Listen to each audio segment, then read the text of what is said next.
friend of mine, Jayananda, that I met back in Asheville, I believe. It's been some time now, but I met him through a mutual friend, Kalidas, kirtans and such, and he was playing. And I've seen him over the years at various spiritual gatherings, mostly at the saints, the mothers that are on this earth right now that are doing beautiful work and helping this planet. And touched base with him a few times there. And he has a few interesting things along his, I guess you'd say, spiritual journey. He's been to India several times, several times on work. I know that, but I'm kind of curious to hear about how it all started for him and how he got interested in, one, spirituality, then the music. And if you want to go ahead and start us off, you can start us off as early as you want. You don't have to say everything, but. What can you do? So, I guess a long time ago in a galaxy far, far away, when I was actually young, I had some issues. I still have a couple of them today. I still don't have much patience. That's the thing a lot of people face. But that led to a lot of frustration, and I was a very angry young person. I guess I had get in line for that, but I heard, I followed the Beatles like everyone else did. And, the thing about the Beatles going to Rishikesh caught my eye. And the whole thing of the Maharishi and all that. And George Harrison was a person I really admired. One of the reasons that I learned to play guitar and was interested in music. And whatever George did, I was pretty much prone to try anyway. So one day over at the University of Tennessee, I saw a flyer for a TM. Transcendental Meditation, Right. And they had a center there, and I thought, well, I'll go check it out. Went to the lectures and whatever, and one of the things that struck me was that the people that were doing it were very calm. It seemed to have a real pleasant effect, or at least it tended to draw in calm people. In either case, I thought this is something I might want to do. They have something that I think I need. It wasn't really a spiritual thing at that point so much as it was a practical aspect. And I got involved with that for a while. I did that for a long time. And, as that goes, you tend to learn other things. And TM was very adamant about the point that they weren't a spiritual group at first. I don't know if you remember back that far, but, they'd have a little ceremony and they'd have their guru, but they said, don't pay any attention to the man behind the curtain. That's not important, kind of thing for years, So, Right. But it did, as with many other people, I think it really did engender interest and curiosity. And so that led over to a whole number of things that I got into later, plus the fact that my father had spent years in India during World War II. He had been over there doing some things, working with the British, and he had stories he would tell me when I was a little kid about India. Not necessarily spiritual stories, but stories of the place. And he had sort of a love-hate relationship with India. I don't think he cared a lot for it. It was tough back then. I can only imagine, having started my travels over there in the early 90s, that what it must have been like in the 40s, before they had the roads and any real air traveling around in a Jeep.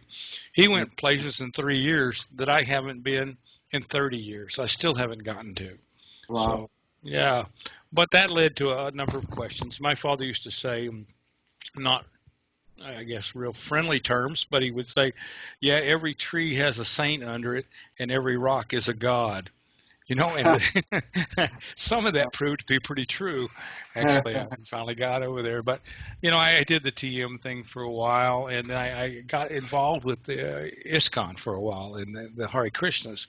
Lots of my very close friends are still in the movement today, and I have a lot of respect for that path.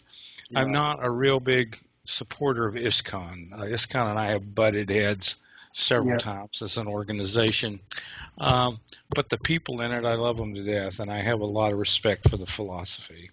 Yeah, it's really one-pointed devotion. I see what you're saying there. I connected with a few ISKCON people who are really, really good people, man. Oh, yeah. Yeah. There's a place over there, Mayapur is their world headquarters, and that's a really unique place to go. It's out in the middle of nowhere, and you've got the big temples, and it just has that air about it. Wow. You go to someplace like a Rishikesh, which I truly love. It's kind of a circus on it, even on a good day. But you can draw from it what you will there. But I really found a lot of inspiration in India. And Yeah. like I said, I've followed a lot of teachers. I've had more initiations, and I've got more names than most of the people in my family. I have to put them all down in a book to remember them all. It's like the joke. Hey, I had to call my guru. I forgot my tiger mantra. It's like saying, how many mantras do you have? Yeah. But I traveled around the world. I've done a number of things. My last trip, we couldn't get to Mayapur because of some issues over there this year, so we changed our trip. And Serene, the lady I live with, she has Jewish heritage, and I had been to Israel a couple of times. We decided to go over there so she could explore that. Mm. And so we had 2 weeks over there. Just before the door closed, we barely got out from the virus. Our Oh, plane right. was canceled, and Wow. yeah, Wow. Well, that's great that you get to experience that. I yeah. hear it's a pretty magical place too. Well, they've got some things that most people, I guess a lot of people in the know would be aware of, but there's a really strong strain of Jewish mysticism in the Kabbalah. And we went up north to Sfat, which is kind of the headquarters of it. It's a really interesting place. It reminded me somewhat of Nainital or Mayapur. It's a spiritual center, and there's a Yeah. lot of people there, and a lot of tombs of saints and that kind of thing up there. Yeah. So it was a very enlightening kind of place to go to. But it strikes me everywhere I go over the planet that people always say we're all one and everybody's the same. And I find that at some point there is a similarity, there's a thread that Mm. just manifests in different ways. People always say that, but and I don't know why. I'll be 67 tomorrow, Wow. and Happy birthday. it still surprises me that thought comes through my head. Gee, we might just be all the same. And then you watch the news, and you kind of that kind Yeah. of goes away for 15 minutes. But Yeah. Yeah.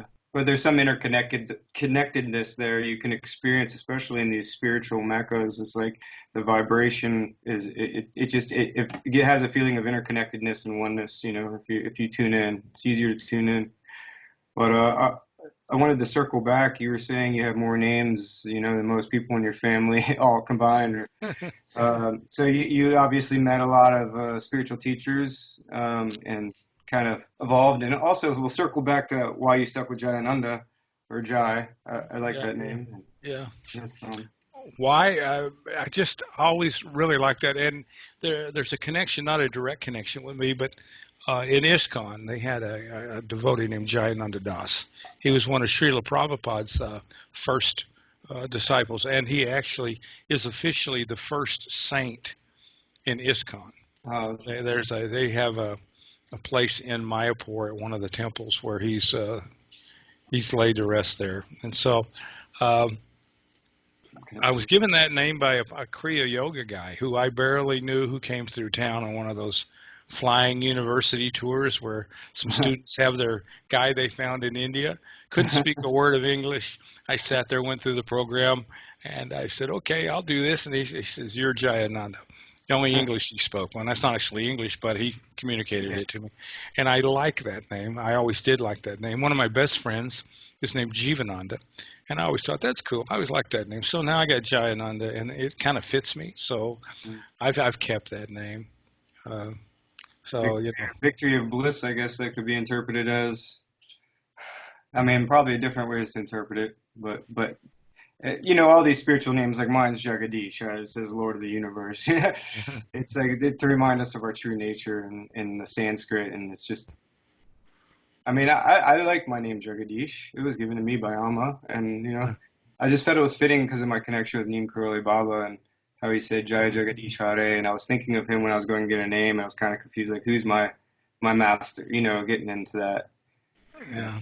Today I don't have so much of that. I've gained so much from all of these teachers. But so I guess we kind of got off subject a little bit. We were kind of you're meeting spiritual teachers, and you started doing this around what age? Like Oh, basic. I'd gotten out of the Navy. I joined the Navy very early. A Okay. lot of people don't know this, but I and I always make a joke about it. But I couldn't get on the football team, so I got my girlfriend pregnant. I was married at 16. Oh wow. That's a joke, but no, Throwing that into the that did fire. actually happen. So um, I needed a job like immediately, if not sooner, and so I joined the Navy. well, my 17th birthday. And I finished school in there and went to learn to work on airplanes, all that kind of thing. So I got out and went to the University of Tennessee when I got out. So I was a little older than some of the people in school, but um, I was trying to get things back on track. And so I started with that sort of thing. Phones, just when you need them, you don't, you know. All the So at any rate, so I started all that. So I started maybe, a lot of my friends had gotten into some spirituality and TM and things long before I did because they were home. I was off in the Navy, and it wasn't a big fad in the Navy, as you might imagine. The Vietnam War was going on, that kind of thing. So there wasn't a lot of that going on. But when I got back, I started moving into that. So I was 21 or so, actually, before I really got interested in that. And never really looked back looking at things. Um, And then you went to India. About what age did you? I didn't get to India till much later. I had tried to go several times. I didn't go to actually 1990. It took me that long to get. It took me 20 years to actually get there. Wow. I planned several trips and they fell through. People died in the family, whatever. I got small kids, don't have a lot of money, can't leave work. You know the whole drill. Yeah. I guess she calls you when she wants you there. Yeah. Once I started going, I really haven't ever stopped. There's been some gaps, but I go a lot. I've been, I guess, 20 times now in 29 years. So it's not like some people that go every year, but Yeah. I go there different places and several centers that I really do like. It's like you said, there's several places there that you really don't have to have a very strong spiritual nature. If you're there, it comes to you. Mayapur is one of them, Nainital, Neem Karoli Baba's ashram, and How did you feel about Almora? Because the last time I was there about a year ago now, and I was privileged to be in India for 6 months, and Almora seemed like this hidden gem to me because I didn't really know about it. And Nainital, my friend that was with me wasn't very impressed with Nainital. He felt the people, the energy there was in the actual city was like and it had seemed to change. I heard it was like a Indian honeymooner vacation place now, pretty much. So the vibe is kind of like that's what he felt. He felt like we asked for coffee somewhere, and they're like, "No, we don't have any coffee," like kind of like around here at all. And I didn't mind. Like, what is it? Udu of the Evelyn Hotel. Oh yeah, Evelyn. And the hike to your room hotel. Hike to your room Up hotel. the hill, the hike to your room hotel. Yeah. Walking up all those stairs. Oh yeah. I mean, I love the people there that are connected with Baba, but it did seem to have a little bit of a different feel. Now, Almora, it seemed I still felt Baba's energy, and then Kasar Devi was just amazing to me. I don't know if you've ever been up there, but yeah, I've been to Almora and I went to Raniket. I liked Raniket a lot as well. I don't remember which town there is, but there's actually a Ram temple. Might be in Almora we went to, and it was an unusual temple. They weren't overwhelmingly friendly because they don't see many outsiders in that temple. Okay. You got to go looking for it. They look at you like, what's this crazy Westerner doing, But there are places in India I've been to. Kanchi's one of them. I'll tell you a story of how I found Kanchi. Everybody knows the story of Maharaji and Ramdas and all that. Right. Well, I was on a vacation. It was there 2004, and I'd never found that ashram, and I never put a lot of effort into finding it at all. I don't know why. I just didn't. But I was traveling with a group of my Indian friends, and they wanted to go to Raniket and Almora. And we were in Nainital. We had lunch, and we went up the road. You know how to get there. It takes a while. Yeah. And on the way, I looked out the window, and there was Kanchi as you were driving by, the bright roofs and everything. And I went, and it was like it just reached out and grabbed me. I said, "What is this place? I got to stop there." But it was late in the day. We had another 2 hours to go up to Raniket, and it was getting dark. You don't want to be on that road at night. I don't. Is this the first time that you heard about Baba, or did you even know? No, I knew all about it, but I didn't have any idea where the ashram was. Okay. So I had no idea. And like I said, but when I passed it, it just reached right out. I got to go there. So on the next day when we came by, we stopped. And I still didn't really get a good idea of what it was. The person I was traveling with is a musician. And so, when you come into the ashram, there's the little rooms where they got the Kirtanwal was playing all the time. Yeah. So we sat out there for a long time just listening to that. And then Yeah. we went in, and I started looking around, and I went, something is very different. What is about this place? It just kind of, and I Wow. looked, and there's the lotus feet in the Yeah. concrete there, and I looked down there, and I looked around, and I saw the porch, and it occurred to me, I know this place. Mm. And I asked the first person, came, I said, what is this place? And they said, this is Maharaji's ashram. Wow. And in that moment, it's like it just all comes in, and you're just like, it's like somebody just beamed you in. You wonder about your state of consciousness sometimes. Yeah. And after all the traveling I had done in India and everything I thought I knew about it, here I was at ground zero of where I wanted to be and didn't even know I was there. Yeah. That's Until amazing. And that so, seems like Maharaji's play, in some way that you obviously have some strong connection with him, and I mean I but do too. It's just that place is magical, though. I felt just like everybody was my family there when I went, the first time. Just so welcoming and so loving, and it's a great place, and it's a little difficult to get to from anywhere, but it's okay. I like it very much. yeah, But that was a big moment. That was a big lesson too. You think you know what you know, and then it's staring you right in your face, and you got to ask somebody where you are. Think about that one for a minute. Okay, it's like going to see Alma and saying, "Who is that woman up there hugging everybody?" Oh, that's her. yeah. So, When you get zapped, you get zapped. yeah, you do. It's like a few years ago, I decided my niece was getting married in India to an Indian guy, and my sister wanted to go for the wedding, and there was some problems with details, this, that, and the other. And my sister had never been out of the state of Texas or Tennessee for more than a week at a time, so I volunteered to take her. So we met and we went. So we got there, and I took off for a few days while they were putting the wedding together, and I ended up in Bodh Gaya, where I always wanted to go. Mm. And I don't know, have you been to Bodh Gaya? Did you get there? I did not go to Bogota. It's not exactly on the beaten trail. I mean, it's not Yeah, far from the Grand Trunk Road, but it's not a place a lot of people go. It's in Bihar, and the rest of the Indians kind of look down at Bihar. It's kind of backward, whatever. But I made my way there, and it was Thanksgiving Day, 2011. I was trying to get from Varanasi to Bodh Gaya, which is maybe 100 miles, but the trains had crashed. And mm. so I sat in a train station for like 15 hours Huh.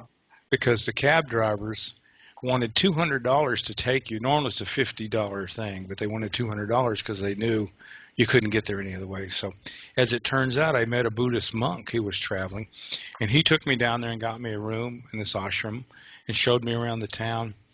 And I was there for a few days. But the Mahabodhi temple, Mm. when I sat in that place, I had to go every day. I would go for 2 hours at a time, 3 hours a day, and simply do nothing.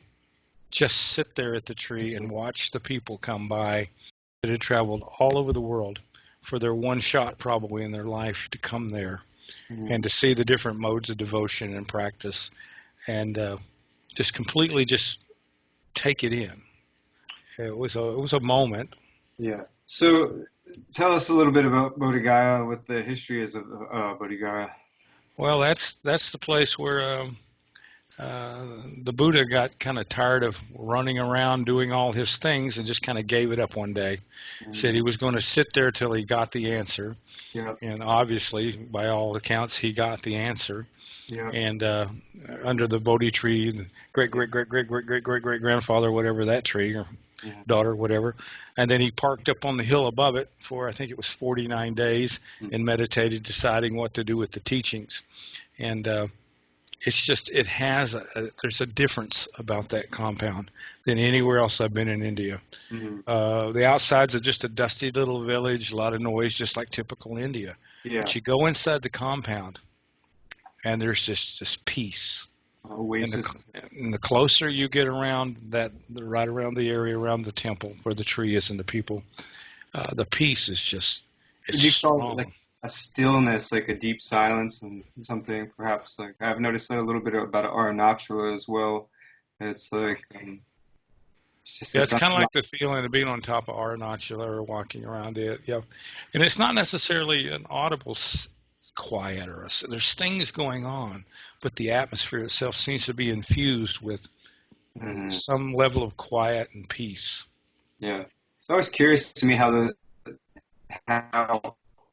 they say God is everything, but there's these certain places and these certain beings that emanate this powerful energy, and it just makes you curious about form and because the only way we could experience that is if it was within us, and get tastes of that peace and that bliss.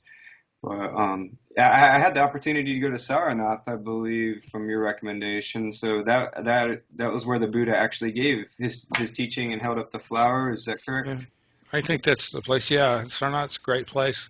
Yeah. Quiet. I like that place. And that's another place. To get there, you think, oh my God, where are they taking me? The Mm. roads are horrible. The traffic's terrible. The dust, you could choke to death on the dust in the summertime. And when you get there, it's like it just stops. Mhm. It's just quiet. Yeah. Yeah, that's really nice. Um, I have a theory. I was an electronics technician, and the theory about resonation, harmonics, and all that stuff. Yeah. You know, you learn that for something to pick up a signal, it has to be capable of translating that signal, or at least receiving it. Mhm. And I think there's something like that goes on, like in these places. And for some reason, in those areas, you get sort of a clear channel. Some of the interference goes away. Mhm. Maybe some of your own interference Mhm. drops a little bit, and it just allows you to experience what's there. Yeah. And I mean, it's great. A lot of people are probably thinking, well, I can't travel to all these great places, but the ultimate thing is I found I mean, for at least my experience, everybody's different, that having some kind of practice linked into one of these lineages or one of these masters or your own practice of sitting and being silent, and especially in these times to cultivate that inner stillness and peace and really kind of, I mean, the masters are saying pray for the planet right now, and this is available within us. I think that's the ultimate story, but there is no explaining, and it's like it's obvious that when we go see beings like this and go to places like this, that we get a taste of that, so we can actually take that back with us, and cultivate that from within ultimately. But Well, I feel like, I've been very fortunate to be able to go to those places and yeah. go a lot because of the job situation. Uh, but I'll tell you, I had a teacher that tell me, he says, it's all available. Mm, It's all available right now wherever you are. yeah. Uh, People are hard to convince. Yeah. And the one thing I do find that the travel has done for me is it's kind of like, uh, rubbing the puppy dog's nose in the floor so it doesn't pee on the carpet anymore. And I think these trips kind of rub my nose in this hard enough that I realize, hey, I brought this with me. All this place is doing is opening the crack in my routine. It's Yeah. breaking my routine enough that I see what's here. That's always here. I like that. Yeah. I mean, I can go and I can sit in a chair and I can just place myself in any of these places and Yeah. kind of contact the feeling I had, which is a great gift to be able to do that. Yeah. Because it's one of the things that was the hardest thing in my life to ever do. I was one of these people that thought, I've got to go to Bodh Gaya. I've got to go to Rishikesh. I have to go there. And I did that. Yeah. But the trip never is exactly what you think it's going to be. And the lessons are never what you thought you were going to learn. Absolutely. Yeah. And so That's. for me, one of the things that I did learn was expect the unexpected, because that's where it's at. Mm, If the routine got you there, you'd be there by now. yeah. I mean, it's grace to be thrown out of routine, and India, I notice, you think you're going to go and like study and become enlightened. People have this idea but they get their ass kicked a lot of times because things never seem to work out the way you want them to over there. So it's a good lesson. It's a beautiful, sacred land. There's something different about it, and there's so many saints come out of that land even today, more than anywhere else, I believe. But um, Yeah. I had a very telling experience on my second or third trip. My first trip was a disaster. I went there and I was in the country less than 48 hours. And I had a panic attack. I went by Yeah. myself. I thought I was going to be able to just, here's my guidebook. Here's what everybody told me. There's my plan. It's like going to, let's go to Dallas for the weekend kind of trip. It's all planned. It'll all work out. Nothing worked out. Yeah. And I panicked and ran home. And I was never going to go back. Well, 4 years later, I did go back. Yeah. And the minute I got in India, that wave of panic washed right back over me again, just exactly like it did the first time. But I had brought somebody with me, and he had lived in Turkey as a child. He says, "This is nothing. We're good." And so that went away. But India is hard. Had some problems to get from place to place. But the one thing about that trip that was worthwhile, I had to get to the post office to do something, and I can't remember what it was. It was unimportant. And I took some back roads in Delhi. Just some in between the buildings, you'll find really strange things like people living in black plastic huts. You've been there. People Yeah. just living on the side of the road Great. and nothing. Yeah. I'm walking through here and I'm sweating. I think I'm going to die. It's like 100 degrees. And I'm real frustrated. I'm all pissed off. I mean, I'm just like, why am I here? I never should have come here. I should be home. I could have bought a new motorcycle instead of coming. All those things that go through Yeah. your head. You're just really frustrated.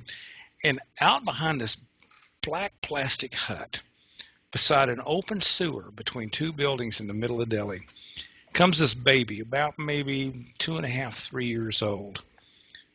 Black curly hair, big eyes. It looked like a picture of Krishna, bald Krishna, Wow. young baby Krishna. Didn't have a stitch of clothing on. It was standing there, and that child looked me in the eye and had the biggest, brightest smile I have ever seen on a human being in my life. And in that moment, I was absolutely humbled. I'm thinking, I took more money to get here than this child will probably see in most of its life. Mm. And I'm bitching about how hot I am and how far it is to my next lassi. And here this child has the smile, and I don't. Mm. Wow. That was a big moment for me. Yeah. That was a real It made big. me feel, I can feel that. I can feel that. Yeah, becoming humble. That's one of the things India will do to you, and I mean, that's powerful. That's yeah, maybe that baby was Krishna. Who knows? Well, It's the just stories all sound cliched, and you tell them, and people go, "Yeah, yeah, yeah, yeah." I can't communicate what yeah, that really did to me. That was one of those moments in my life where I realized I'm probably screwed up much worse than I think I am, and probably so much farther from enlightenment than I think I am. I maybe need to notice this. This child's got something I don't have, and there's no reason in my mind for this baby to be happy. mm, You know what I'm saying? It's like, yeah, why is this child smiling at me like this? This is It's one of those things that just does something to your head. You yeah. can't fathom it. You go beyond reason, and you go, I need to watch this. And Mm, that's what I did. I sat there and watched that baby for about 10 minutes. wow. Changed my whole trip, my whole day, and I've never forgotten. That was about, God, how long ago was that? That was 1994, a long time ago. I imagine there was an element of grace that came in through that surrender of that humility that came across you. Your trip probably manifested in a completely different way, I'm assuming. Oh yeah, it was different after that, and every trip since then has been different because I can't say that I look for that, but you know what the human mind does when it finds something meaningful, it keeps looking for it. It Yeah. wants to experience that. I want to experience this again. Where's the next naked baby?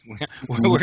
Where can I find this again? And it never happens the same way twice, or rarely Right. does. But I always try to open myself on those trips because, like I said, I'm still not a very patient person. I told you that I don't have a lot of patience, and so the troubles that come in India try even a patient man. So Yeah. in those moments, I try to stop and go, okay, what am I really doing here? What's really happening? Who's saying what to me right now? What am I supposed to be hearing in this? Mm. And my partner, Serene, she's always the first one says, what are you doing? You're in India. Why are you upset? You know? Yeah.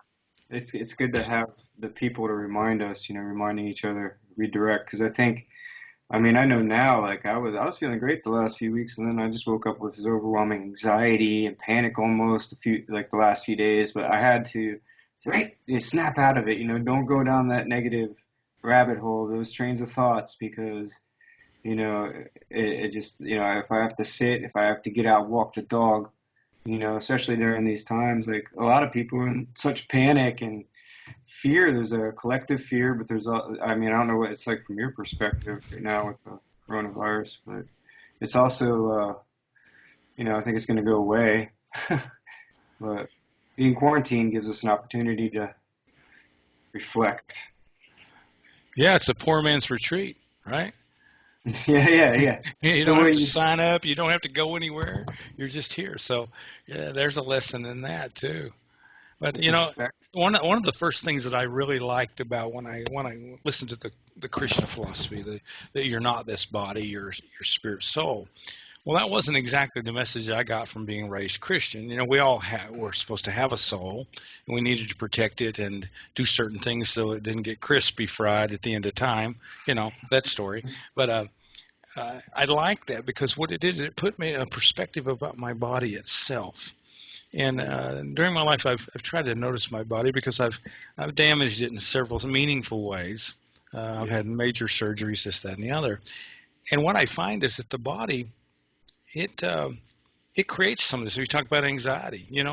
The body can create its own anxiety. It's in distress on its own level at different points, yeah, and it can actually take us off course. The mind's a wonderful servant, but a horrible master. You've yeah, heard that. Well, the body is doing things too, and it tends to be in its own inertia, and yeah, sometimes we get out of sync with the body for any number of reasons, and that causes all kind of issues. So, you know. People blame anxiety all on mental issues and things most of the time. But if you take a look around, all the things that are inputting into the whole system, yeah, take two steps back before you assign the blame to one part of the body or another. Figure out what it really is. yeah, yeah, absolutely. Because the anxiety that can be generated by the anxiety about the anxiety is usually worse than what's actually happening. Of course, yeah. And Unless I find, unless somebody's dying on you, or you've got the virus or whatever, there's a lot of that. But we yeah, create a lot of our own noise. absolutely. I like what you said about the body because I always, from my own experience, like if I move a muscle, I was big into working out, but I've been doing a little bit of yoga here now, and I notice how tight I am. And there's something in yogic philosophy about holding almost karmas in the muscles. I don't know if it's true, something along those lines. And if I get in tune with the breath or the some kind of stretching or just moving a little bit, it usually changes my mind. I don't like it's so wrapped up, but even a little helps. I don't know how you feel about that. Yeah, well, I go back to my grandmother. I lived with my grandmother when I was young, and she was very, I would say, staunch, almost to the point of militant, being a fundamentalist Christian. But she meant well by it. She really did. Yeah, She wasn't one of these mean-spirited people, but right. she used to say things to me like, "You've heard all the cliches. Take a deep breath, count to 10, those kind of things." Well, you know what? They're cliches, but they never go away. You know why? Because there's some truth to them. And Yeah, even back then, when I was 6 years old and running around like a wild man, trying to drive my grandmother crazy, she'd make me sit down and count to 10 and take 4 deep breaths. You uh, know, because I was kind of a wild child, and it worked. yeah. Those Simple. things they do work. There's a correlate there. So I mean, and one thing I always attribute to my grandmother is that I remember her not so much about what she tried to teach me, but what she tried to do for me. And I Mm, rebelled against it. I was a child. She was a simple country person, and she would make certain kinds of food, good. She would have a garden, do real, what you would call natural foods now. yeah, And she would make me eat this food that I didn't want because it was good for me. Then she would make me take a hot bath at the end of the day. And then yeah, she would tuck me in to get a good night's sleep. And I would rebel against all of that. But now I remember her as the person who gave me three of the best things in life: a good meal, a hot bath, and a good night's rest is as good as it gets most times. You know yeah. what I mean? And I, Something to be grateful for we don't think about. yeah, and it was just the simple things. Take Yeah, a deep breath, count to 10, eat good food, get a good night's sleep, and do your life the best you can. And that's what I got from her. And that was your first teacher, maybe, your first guru. and let me tell you something. You want to talk about tension between a guru and a student? Boy, we didn't get along. My Yeah. grandmother and I, we never did get along, but I learned a lot from her. Uh, And And she's now that she's gone, it's like she was right all along. yeah, it's beautiful though. Knows she's probably looking down on you and hears you. And she's probably, I told you so. But but it's good, and in the world we live in now, it's just crazy busy. I mean, I try to tell my children, I've turned into my own grandfather now, right? I Yeah, try to tell my children and people I know that, boy, when I was young, things were so much simpler. They didn't feel simpler when you were that young, but looking back, things have kind of ramped up and gotten kind of crazy, yeah. frenetic. The world is tense. It's It's ugly. much, Yeah, yeah. it's going on right now. This is significant times. We got some serious collective ego, I guess you'd say, destroying the earth, and a lot of people just, the awareness is getting raised in some communities, and I'm grateful for that. And a lot of the stuff going on with the ceremonies from down in South America, I think, is helping the world. I think there's also some corruption around that because, anything humans get hands on and start using for revenue or whatever becomes, or power. Mhm.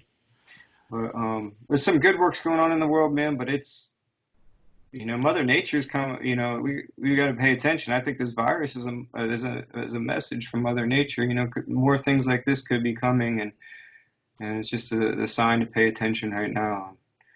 And Mhm. that's one of the reasons I started this podcast was kind of for a sangha, satsang, that's coming together, talking about you know the deeper subjects, the deeper perspectives on things, and Yeah. yeah. Well, I think I don't know what this will turn out to be, but I do know this, that panic is the end of wisdom.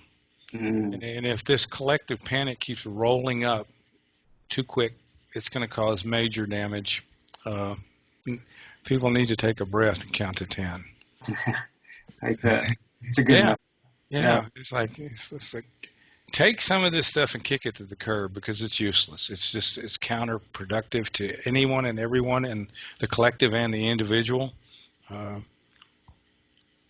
I think some of our well-meaning media people are basically just lighting fires that they yeah, don't realize what they're doing because there are some people, lots of people, who are just not capable. They're not in a spiritual sense capable or just a day-to-day mental place to be able to accept a constant onslaught of how many people died, who's doing this, what are we yeah. doing, this is shutting down. You got to tone this down a little I bit. agree. I don't really watch the news, but even when I catch it sometimes, if it's on or something, and I hear these numbers increasing and all these things, yeah, like instantly that wants the collective energy of that wants to grab onto me and say, "Oh no, fear! What if I catch it? What if I give it to my mother? And I like that you brought up your grandmother because the biggest thing I'm concerned for in all of this is our elders, and it's also, they're not disposable, and like my mother, and just really people need to be aware of how important our elders are too, and in this world. But not living from fear and not feeding these fires of like this is increasing. If everybody just stopped watching the news, everything would probably just go a lot smoother in some I, ways. I think we could have said that for like the last 30 years. Yeah, I was telling some of my younger relatives that when we were younger, even when you were younger, you're a lot younger than me, but yeah, they would have the evening news. You'd have the local news from 6 to 6:30 here, and then you'd have the national news from 6:30 to 7, and that was it. And then they have the morning weather and whatever the traffic, but you weren't under a constant deluge of a 24/7 news cycle where yeah, they've got to keep it going all the time. And it had a different effect back then. As I was telling someone the other day, I watched Newark and some of those other cities, Detroit, burned during the 60s. I watched the films of Martin Luther King be shot and Bobby Kennedy and all the riots and the Vietnam stuff. I was around then, and yeah, you got 30 minutes of it in the evening, or there yeah, might be a special break-in news thing, but you weren't completely consumed with that somebody pumping it into your head yeah, 24/7. All the gurus tell you to repeat your monitor 24/7, yeah, to set up a certain mind space, a certain vibration around you to yeah, take you through life. We're doing is to ourselves through our media and our day-to-day, what I just call the garbage, the carmy world is coming in, and we're reinforcing that all the time we participate in that. So You yeah, know, if you spent that time doing a mantra or a spiritual practice to offset that, it would have great effect. I think great effect.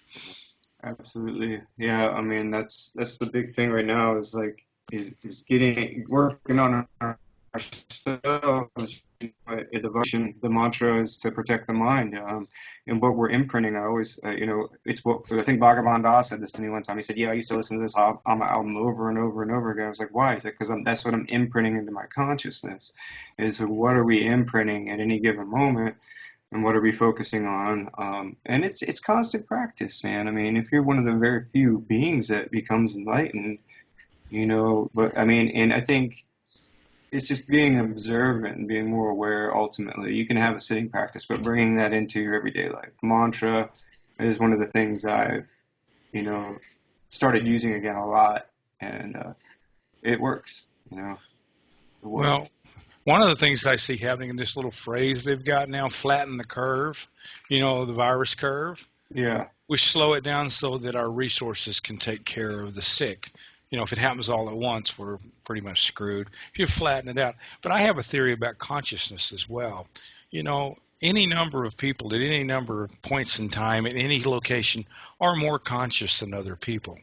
So just the fact that those people exist kind of load levels the group think. Mm-hmm. It helps. So it's like they've always said, you meditate, you make a better person of yourself. It has an impact. It Mm-hmm. doesn't seem like it does, but it will. And like I said, you get in a group of people and they're all panicked. What happens? They run around and they panic. You start somebody chanting, everybody sits down. At the end of the night, they all smile at each other and go home. It's a demonstrable effect. It's not voodoo. It's not hoodoo. I've been to so many kirtans. You can see people coming in on a Friday night and they're just fried from the week and they're really happy to be there. 2 hours later, they get up and they're just as chilled out as if you stuck them with some heroin. I mean, Yeah. they're happy. They're in a nice place, an even place. Carry that out into the world. So we know that works. We Yeah. know it works. Yeah. Yeah. Yeah. I Oh, mean, I can't say enough about kirtan and chanting, and it it's been said that in the Kali Yuga, that's the way to go. And even the Christian churches, even their praise music, I mean, at least, I get the dogmatic thing, and even Ishkan to some degree seem that way to me, but it's about the devotion, and I think that's more powerful. There's other elements of it, obviously, that I don't like that create separation and distance, but of the Christian faith. But I have come to like honor the Christian, Christ in a new way, and pretty much through Hinduism and Buddhism has kind of opened up that door to me, and other things. Some plant medicines helped with that too, and kind of going off course here, but yeah, in well, music, kirtan, yeah, I love kirtan. yeah, That's how I met you, was playing yeah, kirtan. But in a sick world, any kind of medicine is a good deal. Any kind of spiritual medicine is going in the right direction. yeah, absolutely, Uh, but it's time. While you mentioned Bhagwan Das, in some areas he's not well liked, and there's the whole story. He's a bigger than life kind of person. But the yeah. one thing, years ago, I met him in Asheville and I was hanging out with him for a while, and he looked at me and he said, "How old are you now?" And I said, "Well, I think I am 52." And he said, "So when are you going to take over?" I said, "What do you mean take over?" He says, "You've been going to India, you've been chanting, you've been going to kirtans. When are you going to start making the change? When Mm, are you going to step up? I'm going to be dead in a few years." As we said, I'm going to be dead. Ramdas is going to be dead. All these people you're following are going to be dead. Are you going to step up and do what needs to be done? Are you mm. preparing for that? He has a way with saying things like that to you that it comes from a deep place of intuition from him and power. And I think I don't know that it sound. I had similar experiences with him, just brief moments, but he's really cleaned up his act. By the way, I don't know. He's going out with a Mulia. I shouldn't say names on here, but That's somebody you might know too from the past, but he shaved his head. I don't know if you've heard anything lately about him, and he's cleaning up his act and talking about all his dark stuff of the past. Bhagwan Das shaved his head. Yeah, and he also got ran over by a car.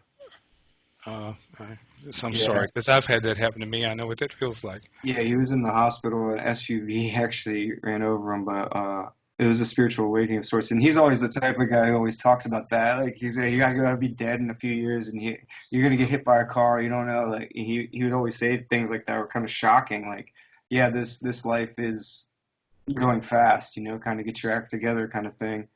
And I respected that because I needed that at times. Yeah. you know. You're here for 15 minutes, and then where are you at? Yeah. Figure it out. Right. Yeah, well, he's a guy that's gone through a lot of stuff, and he Yeah. still comes up with basically the same message: get your act together. You Yeah. know. So you, but well, I don't know what else I have to offer. We can sit here and talk all night, I guess. But Yeah. Yeah. We've been going for a little while. yeah, I appreciate you calling me up and asking me to talk a little bit. Number one, I haven't seen you in a long time. It's always good to talk to you.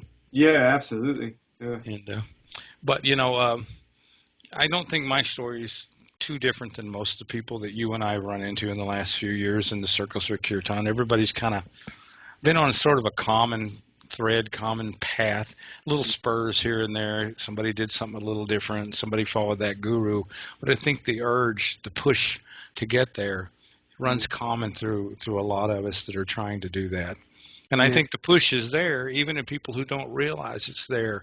They may want to be NASCAR aficionados, or they may want to play guitar, or they may want to be the best of this or that. But that spark that drives us Mm, to find some sort of meaning and purpose is manifesting. All people really need to do is find a way to fine tune that.